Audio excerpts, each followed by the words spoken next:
Okay, so summer's winding down, routines are kicking back in, school, work, big projects. You know that feeling, right? That real push to get your brain back online.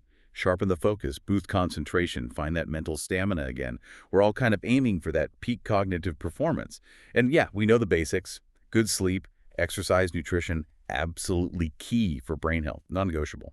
But what if there's something else? A natural support, backed by solid science that could give you an extra edge. Today, we're doing a deep dive into Pycnogenol. That's Pycnogenol. It's a patented French maritime pine bark extract. Our mission here is simple. Cut through the chatter, really unpack the clinical research, and find out what it actually does for memory, for attention, for overall brain power, and interestingly, across different ages and situations. Right, and I'm here to help connect those dots for you, to look at the research, explain why it matters, and put it all into a broader context for, well, for your everyday life and cognitive health goals. Okay, fantastic. Let's jump right in then. Cognitive function. Yeah. It's definitely not a one-size-fits-all thing, is it? The sources we looked at really highlight almost two ends of the spectrum, you could say. On one side, you've got hyperactivity. Think ADHD, attention deficit hyperactivity disorder, affect about 5% of kids globally diagnosed. But then there's another 5% or so with similar issues, maybe just below that official threshold. That's a lot of young people struggling with focus and overactivity. It really is. But then, flip the coin, you also see what the research calls hypoactivity, maybe a decline in sharpness, memory problems, just general mental performance dipping. And while we often link that to getting older, it's not just an age thing. The studies show younger people, students, professionals under chronic stress, they can feel this too. That mental fatigue, that struggle to keep focus. And what's genuinely fascinating here, I think, is how pycnogenol seems to work across this whole range. It's not just for one specific issue.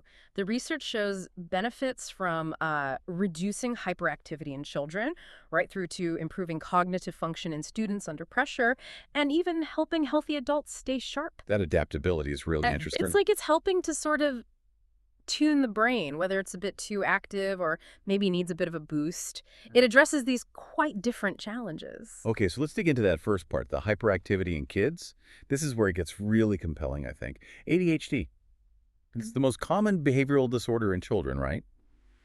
And apparently the numbers are climbing. So one key source detailed this really solid study. Double-blind, randomized, placebo-controlled, the gold standard. They took kids diagnosed with ADHD, split them into 3 groups.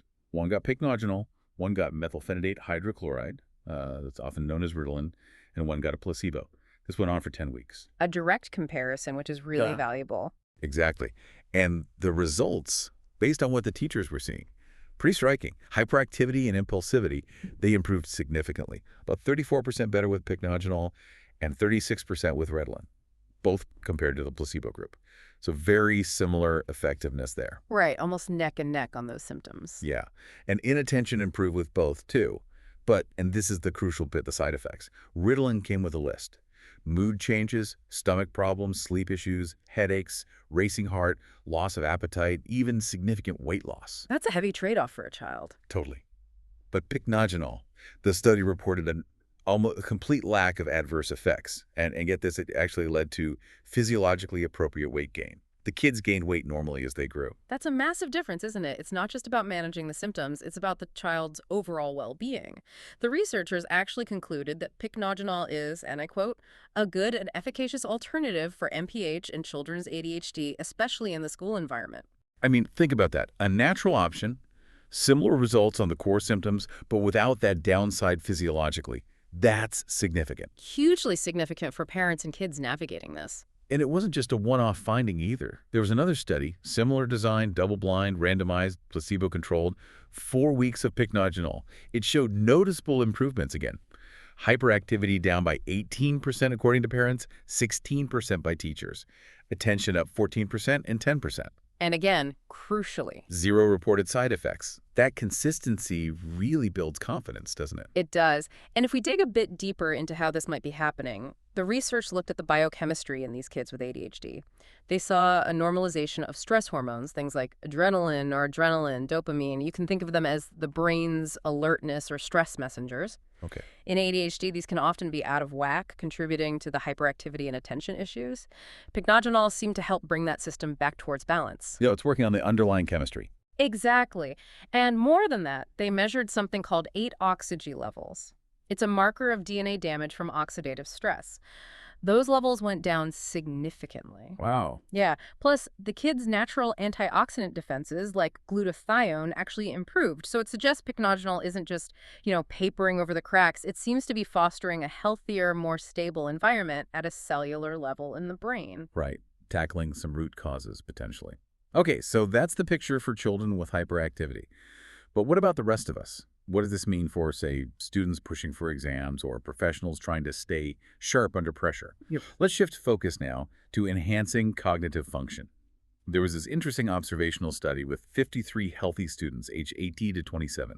They took 100 milligrams of pycnogenol daily for 8 weeks. Right. So looking at boosting performance rather than correcting a deficit. Precisely. And the results were, well, pretty dramatic, actually. Take attention. They measured it with a task involving quick addition. The pycnogenol group improved by nearly 53%. The control group, less than 5%. That's a huge difference. Isn't it? And memory skills saw big jumps, too. Picture recall up over 35%. Pattern recognition, spatial recognition, all significantly better. Planning ability, mental flexibility, also improved. So across the board, cognitive enhancements. Yes. And here's the real-world kicker, exam scores.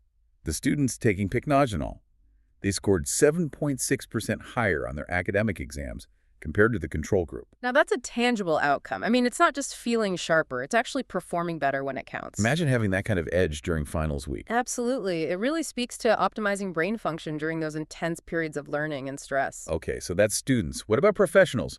Another study looked at 60 healthy working adults, aged 35 to 55. They took a bit more, 150 milligrams of pycnogenol daily, but for longer 12 weeks. A slightly different demographic, different dose, longer time frame. Good to see. And again, positive results. Attention improved by about 13.4%, overall mental performance by nearly 9%. Memory showed a boost too, around 3.6%.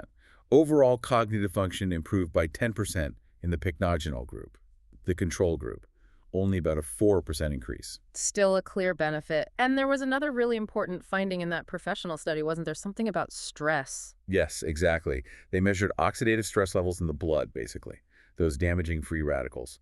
At the start, the levels were elevated, which you'd kind of expect with the daily grind of work stress. Right, the wear and tear of modern life. But after 12 weeks on pycnogenol, those levels dropped significantly by over 30%, back down to normal ranges. And the control group. Their oxidative stress levels actually went up slightly over the same period. Okay, so that suggests pycnogenol isn't just like revving the engine for better focus. It's also helping protect the engine from the damage caused by running hard, by stress. Yeah, it's like it helps the brain recover and shield itself from that chronic stress fallout. That's a really important angle, I think.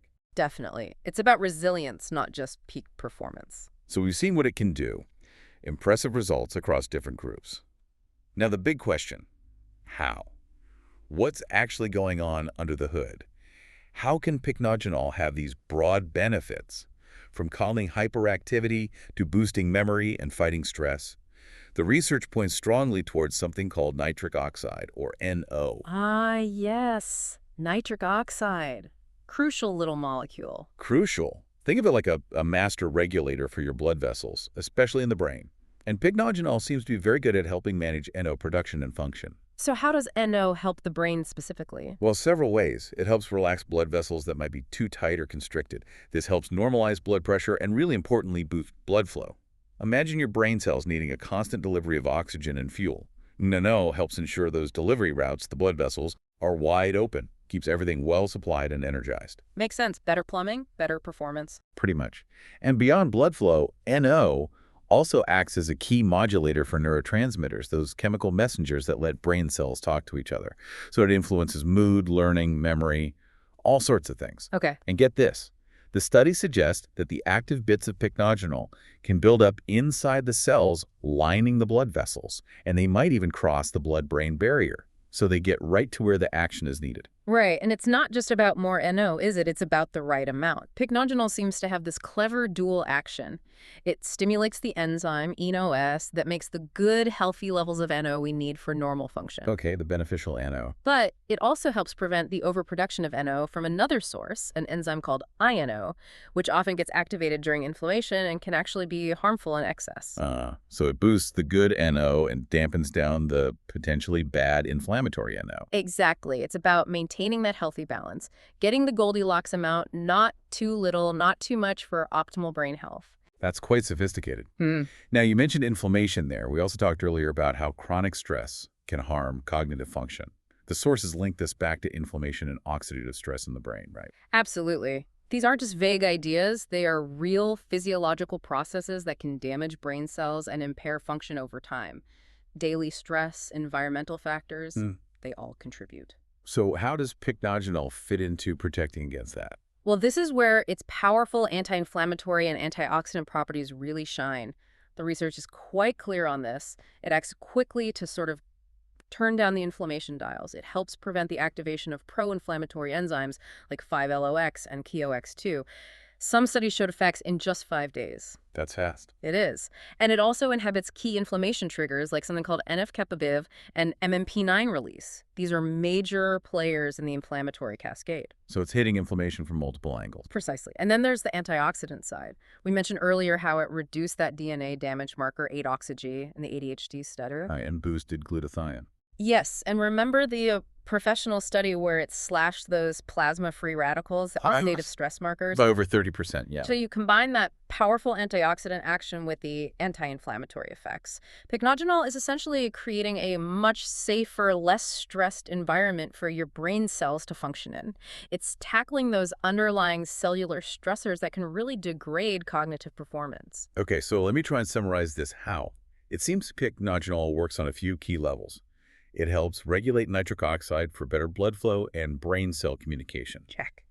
It acts as a potent anti-inflammatory agent, calming down harmful processes. Check. And it's a strong antioxidant, protecting brain cells from oxidative stress and damage. You got it. Those three pillars really seem to underpin the wide range of cognitive benefits we're seeing in the research. Better blood flow, less inflammation, less oxidative stress. It all adds up to a healthier, better functioning brain. So we've covered a lot of ground today in this deep dive on pycnogenol. It's been genuinely fascinating. We started with its potential to help children dealing with ADHD symptoms, offering similar benefits to standard medication, but crucially, without the harsh side effects, and even supporting healthy growth. A really significant finding there. Then we saw how it can really sharpen the minds of students, Yeah. leading to measurable improvements in attention, memory, and even exam scores. Boosting that peak performance potential. And finally, how it helps working professionals enhance their cognitive function while also reducing the burden of oxidative stress that comes with, well, modern life. Addressing both performance and resilience. Yeah. What consistently seems to come through all this research is that pycnogenol presents itself as a safe, natural, and importantly, evidence-based option for supporting cognitive health, right across the board. The breadth of application is certainly compelling based on these studies. So wrapping up, Yep. what does all this mean for you listening right now?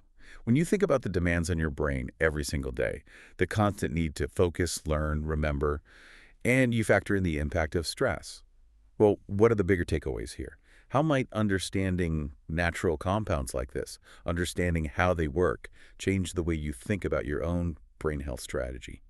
Maybe it's not just about that quick fix for a meeting or an exam, but about cultivating long-term brain resilience, building a stronger foundation for navigating, the complex world we live in. It certainly gives you food for thought about proactive, natural approaches to keeping your brain healthy and sharp for the long haul. Definitely something to mull over.